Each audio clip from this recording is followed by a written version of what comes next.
Friends, నమస్తే. నేను మీ Lakshmi. Welcome back to our channel Lucky's world Vizag.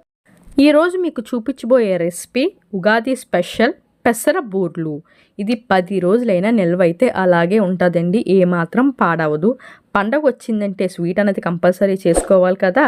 మరి దీని ప్రాసెస్లోకి వెళ్ళిపోదామా? ప్రాసెస్లోకి వెళ్ళే ముందు ఇంకా నా ఛానల్ని ఎవరైనా సబ్స్క్రైబ్ చేసుకోకపోతే చేసుకోండి. ముందుగా పెసరపప్పుని 3 అవర్స్ ముందు నానబెట్టుకొని గ్రైండ్ చేసి దాంట్లో కొద్దిగా ఉప్పు కలిపి కుడుం కింద కానీ ఇడ్లీ కింద కానీ పెట్టుకోవచ్చు. అది ముద్దగే గ్రైండ్ చేసుకోండి. ఈలోపు మనం తోపు అయితే రెడీ చేసేసుకుందాం. 1 కప్పు పెసరపప్పుకి 1 కప్పు మైదా, ఒక 2 టేబుల్ స్పూన్ బియ్యం పిండి వేసి తోపుని వాటర్ వేసి కలుపుకోవాలి. అది కొద్దిగా ముద్దగా కలుపుకోవాలి. తర్వాత యాలక్కలు నలగనందుకి కొద్దిగా పంచదార వేసి యాలక్కలు వేసి మిక్సీ పట్టించా, ఎందుకంటే యాలక్కలంతా పొడి కింద అయిపోయినందుకు. తర్వాత మనం కుడుమైతే ఉడికిపోయింది. అది చల్లారిన తర్వాత ఉండలు లేకుండా పొడి పొడిగా వచ్చినట్లు మొత్తం అంతటిని విప్పేసుకోవాలి. దీనికైతే 1 కొబ్బరికాయ అయితే పడుతుందండి. కొబ్బరి కూర వేయడం వల్ల టేస్ట్ బాగుంటుంది. దీన్ని మిక్సీ పట్టిస్తే కొబ్బరి కూర కింద అయితే రెడీ అయిపోద్ది. ఈలోపు మనం పంచదార పాకం తీసుకుందాం.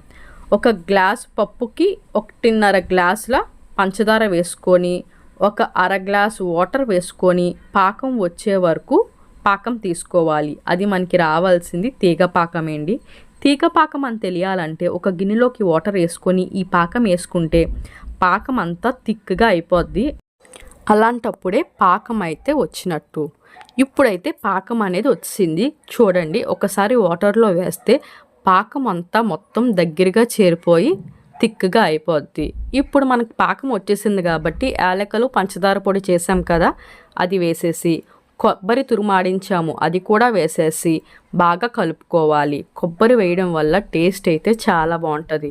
మనం పెసరపప్పు ఉండలు లేకుండా చేసాం కదా, అది కూడా ఈ పాకంలో వేసేసి పంచదార పాకం మొత్తం పట్టేటట్లయితే బాగా కలుపుకోవాలి. ఎందుకంటే మొత్తానికి పాకం అయితే పట్టాలి. ఎక్కడ వాటర్ లేకుండా డ్రై అయిపోలేండి. అలా ఒక 5 మినిట్స్ ఉంచితే మొత్తం డ్రై అయిపోద్ది. ఇలా పాకం పట్టడం వల్ల మనకి 10 డేస్ అయితే నిల్వ ఉంటుంది. లేకపోతే మనం పంచదార కూడా వేసేసి చేసుకోవచ్చు, అవి అయితే నిల్వ ఉండదు. ఇలా ఒకసారి అయితే ట్రై చేసి చూడండి. ఇప్పుడు చల్లగా అయ్యే వరకు ఉంచుకొని ఉండల కింద అయితే చేసుకోవాలి.